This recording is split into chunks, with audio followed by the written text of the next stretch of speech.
द्रौपदी का चीरहरण। महाभारत ऐसा महाकाव्य है जिसमें कई छोटी बड़ी शिक्षाप्रद घटनाओं का जिक्र है। द्रौपदी चीरहरण भी महाभारत की ऐसी ही घटना है। द्रौपदी पांचाल देश की राजकुमारी थी और उनका विवाह अर्जुन से हुआ था। अर्जुन ने द्रौपदी के स्वयंवर में मछली की आंख में निशाना साध कर उससे विवाह किया था, लेकिन माता कुंती के अनजाने में दिए एक आदेश से द्रौपदी पांडवों यानी पांचों भाइयों की पत्नी बन गई। एक बार की बात है जब पांचों भाइयों में सबसे बड़े युधिष्ठिर इंद्रप्रस्थ नगर पर राज कर रहे थे। उस समय हस्तिनापुर का राजकुमार दुर्योधन था और पांचों पांडवों उसके चचेरे भाई थे। दुर्योधन कौरवों में सबसे बड़ा था और अपने चचेरे भाइयों में यानी पांडवों से जलता था। दुर्योधन सबसे ज़्यादा अपने चालाक मामा शकुनी को मानता था।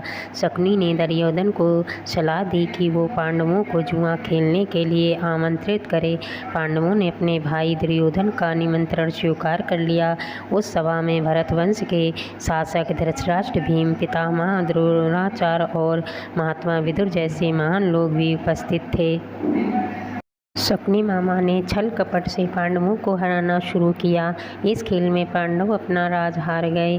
धर्मराज युधिष्ठिर ने स्वयं और अपने चारों भाइयों को भी दांव पर लगाया और हार गए। अंत में जब दांव पर लगाने के लिए उनके पास कुछ भी नहीं बचा तो उन्होंने अपनी पत्नी द्रौपदी को दांव पर लगा दिया।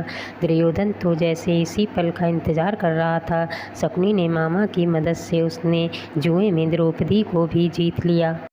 द्रौपदी को जीतने के बाद दुर्योधन ने अपने भाई दुशासन को आदेश दिया कि वो द्रौपदी को भरी सभा में बाल पकड़कर और घसीटते हुए लेकर आए। भाई से आज्ञा मिलते ही दुशासन द्रौपदी के कक्ष में गया और उसे सभा में चलने को कहा। रानी द्रौपदी बहुत ही स्वाभिमानी और पतिव्रता स्त्री थी, इसलिए उन्होंने दुशासन के साथ चलने से मना कर दिया। दुशासन ने गुस्से में आकर द्रौपदी के बाल पकड़ लिए और उसे खींचते हुए भरी सभा में लाकर खड़ा कर दिया। दुर्योधन ने दुशासन को आज्ञा दी कि वो द्रौपदी को भरी सभा में निवस्त्र कर दे। दुशासन ने जैसे ही द्रौपदी के वस्त्र को हाथ लगाया, द्रौपदी ने श्री कृष्ण को मदद के लिए पुकारा। श्री कृष्ण अपने भक्तों को कभी नाराज नहीं करते। कृष्ण ने जब द्रौपदी को करुण पुकार सुनी तो उन्होंने द्रौपदी की साड़ी को बढ़ाना शुरू कर दिया। दुशासन द्रौपदी का चीर खींचता रहा, लेकिन वो जितना खींचता वस्त्र उतना बढ़ता जाता।